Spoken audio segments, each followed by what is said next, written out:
power-hungry employee doesn't know that I'm the owner. I once owned a computer store with one of my best friends. As we started to grow, we found it becoming increasingly difficult to handle the in-store repairs and out-of-store work we received. We decided we needed someone for the front counter. Unfortunately, I went on vacation when my partner hired this girl. This was not a problem, as we knew what we needed, and I knew he could find someone. When I returned from vacation, I had some out-of-town work to do with a high-dollar client. This work took another 2 weeks, so I did not have the chance to meet the new employee. The first day back was the same as my partner started his vacation. I walked in and said, "Hi, you must be power mad. I'm PMB. She cuts me off and says, "I don't care who you are. What can I help you with? I don't see you with a computer. What are you looking for?" "Excuse me?" I said. "You should be. What do you need?" "I have a lot to do to open the store." "Sorry, but I don't think you understand who I am." She responded, "Well, Greg, the boss, is on vacation, so you're no one important." "Oh," I replied. "You do know I could have this resolved quickly." Her response was, "Oh, yeah, whatever. I know the owner. I doubt he'd fire me. I'll call him right now." I responded, "I doubt he'd want you to treat people like, but yeah, that's a good idea. I'll call him." I pull out my cell phone and call my partner. I told him, "Hey, I know you just started your vacation, dude, but I think we have an employee problem. PMB was very rude when I walked in this morning." I attempted to tell her who I was, but she wouldn't let me get that far. He said, "Yeah, I can take care of it." I handed her the phone. I couldn't hear the conversation, but I did ask him later, and here's what he said.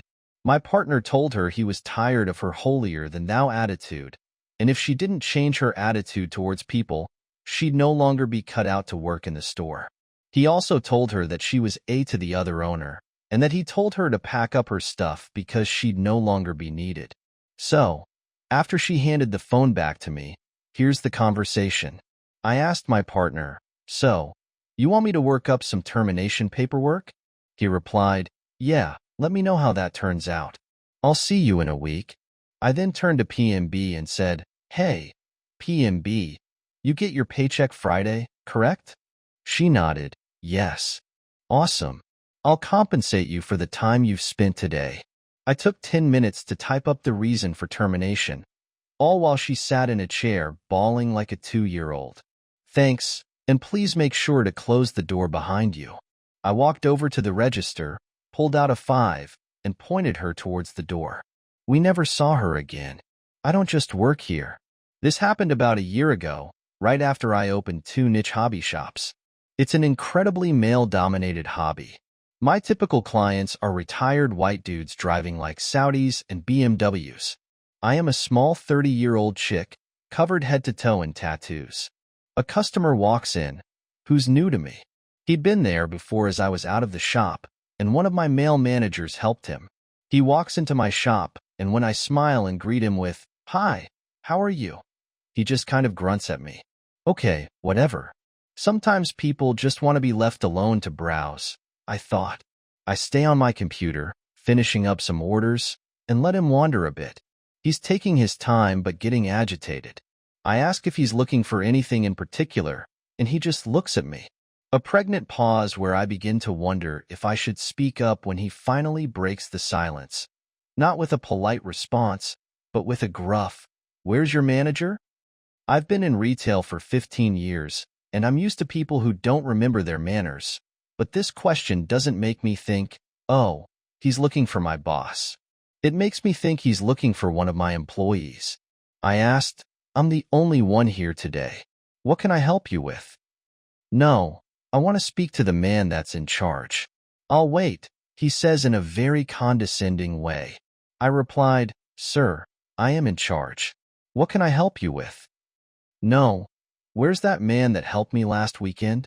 He and I were discussing a project, and I want to speak with him directly so I can tell him what I want ordered." This is where I start to get a little snippy. Yay for working for yourself. I was frustrated that he was speaking to me in such a tone that he couldn't seem to understand that I was in charge. I again said to him, "Well, sir, I am in charge here. I do the ordering. So what do you need me to order? The guy responds with, You handle the ordering? Sir, I can see we're not going to get anywhere. If you'd like to come back later, you're more than welcome.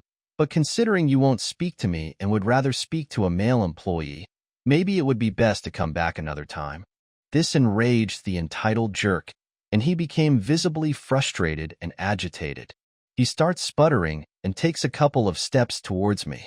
I have a particular character flaw where I forget that I'm 5 feet tall, so I stand my ground.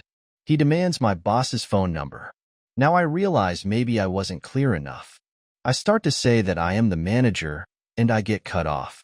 Now, being ignored and interrupted are two of my biggest pet peeves, and this man has accomplished both in a relatively short amount of time. So I hand him a business card and walk off. He immediately calls the number, and my cell phone starts ringing. I answer and say, Thank you for calling. You've reached, store name, owner, all while staring at him straight in the face. I'm petty as hell, and even this made me wonder if I'd gone too far. He stormed out, and I never saw him again. Still cracks me up when I remember his red, veiny face staring at me with wide eyes. Story 3, Fastest rise and fall in employment history, fired before he can start.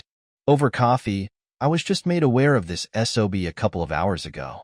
I don't remember the guy's name, but I do remember many of our local staff knowing him from the neighborhood. He came in and mentioned that John said to stop by for an interview. I answered the door and took him to the office manager. We were a family-owned business and did everything face-to-face, not online. He comes in and meets my office manager. They have a conversation about past work experience, how he operates, etc., and I'm in the room just up the steps making a pot of coffee. I'm about 15 to 20 feet away from them, and I can hear everything. He's a little over the top, but I figured he was just trying to impress us. Our office had 3 floors. The top floor was an employee's break room, a kitchen, a shower, and 3 desks and workstations. The manager is happy with what he hears from the guy as far as work goes, tells him he's hired, and tells him to show up in the office and introduce himself to everyone. Coffee was done.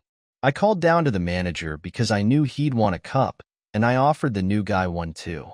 I get a cup, the manager gets a cup, the new guy gets a cup. The new guy pitches a fit because he doesn't like strong coffee. He pours his out in the sink, gets the pot, and pours that into the sink. The manager looks at me as if to ask which one of us should kill the guy. We are in a 24/7 operation, and we all love our coffee. It's our lifeblood, and we all make it the same way. It's our routine. The new guy goes on a rant about how weaker coffee has more caffeine and how things are going to change. He'll teach me the right way to do things. Note, lighter roasts of coffee have higher caffeine, but the longer you roast the coffee beans, the more caffeine burns off. How strong you brew your coffee is a matter of taste. I let him brew a pot, and it looked like lemonade. It had a yellow tint to it, and did not resemble any coffee I'd ever seen. The new guy held it up to show us, and we could see him through the pot. FYI, I don't care if that's what he liked, but it was the condescending attitude that raised flags. He's no longer over the top. He's now obnoxious. The manager tells him he should probably shut up if he wants the job. He brushes off the manager and then tells him that we learn a lot working with him. I said, "Want to bet?" He took offense to my tone and laid into me, ending with, "Who are you?" My manager says, "He's the owner, so he's your boss." I looked at the manager and told him, "He's half right. I don't think he'd be a good fit for our team," and I fired him. He was hired and fired in less than 15 minutes. We talked about this guy for years. Story 4, I'm not a student, I'm a teacher. Shout out to the people who were accused of being students when they had already graduated. I recently started as a teacher. I was 27 when I had my first teaching job. Did some before, and of course, as a newbie, not everyone working at the school knew me at the time. I look a bit younger than my age and usually wear a pair of jeans and a nice blouse or t-shirt.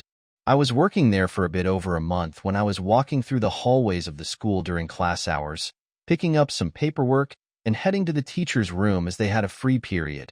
An older man, I guess in his 40s, stopped me looking kind of angry. The unknown man said, "Excuse me, young lady, what do you think you're doing? Why aren't you in class?" I said, "I'm not a student. I'm a teacher new here, so you probably haven't seen me." He interrupts and says, "Stop. You're lying. Please go to the office so we can sort this out." I went to the office as I needed to go there anyway, and my colleagues asked, "What happened to you?" I replied, "I got sent here because I was outside during class hours. Also, could you call my parents because that man thinks I need to report for detention?" My colleagues died of laughter right there. So, they sent me to detention the next day. You'll see why in a bit. I took some grading work with me. The man who sent me to detention was looking smug when he saw me sitting there. After a few minutes, one of my colleagues from the office came in and, in the most theatrical voice you can imagine, introduced me as their new colleague. You should have seen the guy's face. It was priceless. For some reason, he never sat at my table during lunch.